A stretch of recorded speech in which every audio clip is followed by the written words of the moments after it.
Right then folks, I know it's Thursday, not Sunday, when the next video was coming up, but I've just finished this batch of Britain's Detail Conversions US Infantry, and rather than paint them up like the Rick's Roughnecks that I'm doing, I thought I'd do them like as close to the original colours that they were released in. I'm going to say they are normally in a darker colour, but a darker green, but I've deliberately done the bases and the uniforms in slightly different colours. I did mix up a maroon colour with a bit of white and a red, a Games Workshop red, to make them a bit lighter, and I sort of matched the base on the maroon base, but I didn't want to go exactly the same. That's why the lighter green rather than the darker green. I'll just show you the contrast in the two greens. This one's, obviously I've painted the top of this one with the new green, but you can see the legs. If I show you a bit closer up, you can see this one here. This is another conversion I'm doing. I painted the top of this in the green and the bottom so you can see the two different colours. I'll put this one back. But I did show these in some of the other videos that I've done. But basically this is the mortar guy, normally pointing. I used the Airfix guy with the arm sticking up on that. This guy I used basically the arms from a guy running, which is, I'm trying to find one now, like this guy. Use the arms running off that guy, but use the mortar guy again. This one was just made up with different bits of bodies that I'd cut off broken figures to make these other figures. So I just sort of tried to do what I could with the bits from him, and it came up with a really good pose actually. Running along, advancing. And as you know, this is a machine gunner. This is the kneeling firing guy with rifle and the top half. Same guy, still a firing guy. I've changed the head and I added two different arms. I didn't cut the top off a machine gunner to do this. So it wasn't just a case of cutting the two figures in half and then sticking them together. That was actually shaping the arms and everything to go on that one. Same on this one. I had to twist this hand round to make this one, because his hand was down like this, so I had to twist it up like that to hold the ammo on the gun there. So he's running forward. And the same goes with this guy. He was the standing firing, so I used the standing firing figure. Obviously use the arms off different various figures. You can see where I've done the cut there. Try to get his hands so he's standing firing a submachine gun, the grease gun, yeah. But yeah, I couldn't wait.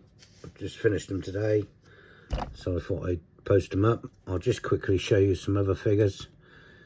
This guy here, I've got a machine gun to go in his hand. As you can see, that's another arm off an Airfix figure that I've used. I've got a little Thompson machine gun to go in his hand. But the idea was I was going to stick him with the bazooka guy done. So it's like he's tapping him on the shoulder on there. But whether I do that or change it, I'm not too sure on that one. This guy was standing firing. And he's shouting over to one of his mates, or looking over, as he's about to then turn back round and fire. This guy's advancing, about to throw a grenade, carrying a rifle. This one is going to go in with my Rick's Roughnecks bar gunner, or if I do the Dirty Dozen figures, he's going to be posy on that one, because he seems to be quite large compared to the others. I think he was a later issue, the second issue American. That's why when you look at the height of him, He's quite tall compared to the others. Another running guy. This was a straightforward swap really, rather than using the arm and rifle from this figure, and his rifle normally goes up across his hand that way. I've used the firing guy rifle like that one, that arm, and put it in here so it's pointing downwards on there. And I started using the Games Workshop liquid green to fill the joints. Works on some of them, that helps fill the joints, and sometimes I file it down and then it makes it easier for painting. It hides the joints if you get some joints. Sometimes it doesn't work that fantastic, like this one here. I've put too much on here and obviously walked away and let it dry, and his arm's a bit bulkier. He's been doing a bit of arm wrestling on that one. But that is, I think that's all. Oh, actually no, there's one more. This is a flamethrower guy. He's the Britain's Detail machine gunner. Cut the machine gun off. This flamethrower came from a Tamiya pack. I have done one of these before. I'll just dig it out if I can find it. I have done one of these before. If you look on my Facebook page, I'm trying to download the videos so I can put on this YouTube channel. But if you look, I've used one of these before, which is Britain's Detail, because I like to try and make everything from Britain's Detail or scratch build it. I don't tend to like using all these Tamiya kits and Airfix kit stuff, although that does look a lot better than the flamethrower gun that I made. But I did use the canister off the back of the Germans, and I stuck an extra little, made a little extra round one to go on the back of it, and then I did it flamethrower for a customer that wanted a flamethrower guy. Put some flames coming out of the front of it, did a little short of it, a little video. But yeah, took a few pictures. But that's another guy. But I'm thinking, I've done the original detail versions, although these are conversions, they're not original detail. But I've done the conversions and painted up in the original detail sort of colours to try and match, but I didn't want to match exactly. I've done the Roughnecks, Rick's Roughnecks. I've got to do the Dirty Dozen set, and these ones, the flamethrower guy and everything. I've got to do a few more for the Dirty Dozen set and Rick's Roughnecks. But these guys, I'm thinking of doing in a Pacific battle with the Japanese and paint them up in Pacific colours. So we'll see. One quick one, if anyone wants to leave some comments in the comments.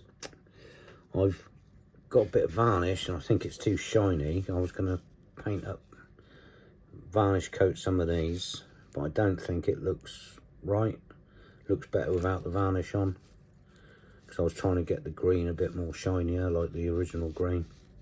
But I did this with the bazooka guy. I'm going to clean that off and redo this guy now, because I'm not happy with it, because I prefer the original green or a different colour that I can paint them up in. Oh, and the last one I've got here, did this guy in the Jeep. Same again, he's got Airfix arms. The idea is just about to get out of the Jeep, leaning over, scouting out ahead. I've got a few more to do with the American infantry. I've got this bike that was all busted up, glued all the front back together now. I will paint this up differently. I've got a spare rider somewhere that I will do up and stick on him and do a little scenario with him, a little diorama. But yeah, I finished these, so I thought I couldn't wait until Sunday, because I've got other projects on the go and I've got plenty of stuff material to do videos with. So I thought I'd do these today instead of Sunday, to show everybody what can be done with a few broken figures and converting. But thanks for watching, appreciate it.